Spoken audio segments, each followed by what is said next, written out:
Hey class, here we are with part 2, recycling, is it worth it? So I'd like to expand on recycling a little bit since your book lacks some information that's important to really understand this fairly complex issue. I was actually not aware until recently how emotional people get about recycling and how difficult it is to find objective, factual information, so I put together a table and some other slides about the costs and benefits of recycling different materials. So this data comes from the EPA, National Renewable Energy Lab, some municipal solid waste pages, and a couple scientific articles.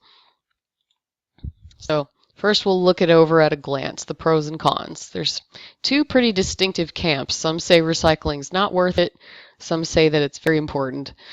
As it is with a lot of these issues, they're both right and they're both wrong. So let's check this out. So the pros. So one of the reasons we want to recycle is very obvious. Everyone says it's to avoid throwing stuff into landfills. We all associate landfills with these terrible toxic areas that are just bad for the earth, so we don't want to put stuff in there. It reduces strain on resources. So instead of mining for new raw materials, recycling limits the strain that we put on the environment by taking that out. Energy savings. So in fact, recycling is less energy intensive, more or less, in terms of electricity and fuel costs most of the time compared to mining from raw materials, and we'll see why in a little bit. And it's also a straightforward thing. If you just tell people, put this in the recycling bin, recycle. It's a great buzzword, it markets well, it's very easy for people to understand how to do it. So here are some of the cons, the downsides to recycling. It's very labor intensive. Almost all types of recycled materials require a lot of separation, whether it's by hand or by machine.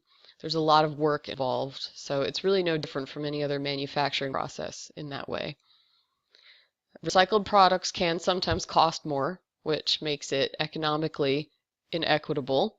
So not fair for everyone. If you can't afford to get recycled plastic, recycled paper, recycled carpeting, whatever it is, then you won't be able to participate. Recycling does contribute some pollution because it is a manufacturing process. So any industrial process is not going to be without a footprint. And you also have to market the need.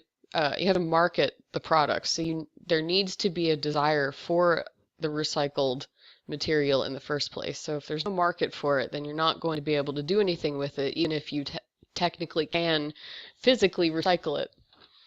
So here's my table that I put together, and I have linked the articles at the end of this video. I've tagged them on, so you can look more into it, but this is how I've summarized the data that I managed to find. I compared glass, paper, aluminum, and plastic. And there's a lot of other things I could have included, like batteries and e-waste and things like that, but I wanted it to fit on the slide. So across the board, it looks like glass, paper, aluminum, and plastic are all on energy savings over mining and making the new materials from raw.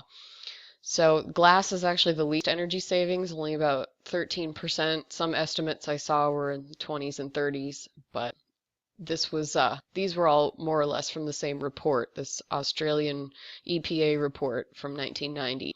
So because they're so old, the statistics, it's entirely possible that those numbers have improved since our technology also tends to improve with time. So energy savings overall, not so bad. Recycling seems to be a good idea. Pollution, it varies. So with glass, you have to mine the raw materials, usually sand and some other minerals. If you recycle glass, then it minimizes all that waste generated from the mining process. Also minimizes water use and air pollution. So paper recycling, it does decrease air and water pollution associated with making new paper from what they call virgin pulp, which is new wood that's harvested.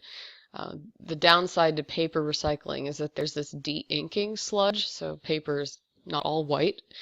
So to get the dyes out of the paper and a lot of the other byproducts of treated paper from the recycling stream, you have to get rid of all of that. So that is a pollutant that has to be dealt with. Aluminum has a couple of problems. One is that when you melt aluminum, whether it's from the raw or from the recycled, there is some air pollution associated with that process. Also, something called salt cake disposal, which is the impurities from aluminum when the recycled products are melted down. That part has to be eliminated as well.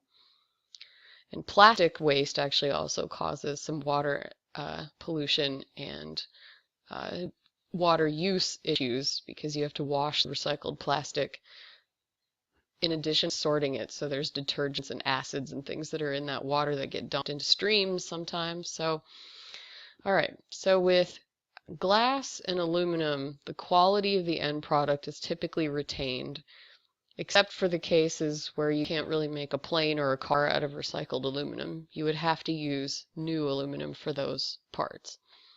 For paper and plastic, however, something happens called downcycling, where the end product, paper and the plastic, the material breaks down with each successive recycling, so it tends to not be able to be used to make a new version of the same product. So plastic bottles get recycled into carpeting and other things that maybe are of lower profit margin than the plastic bottles.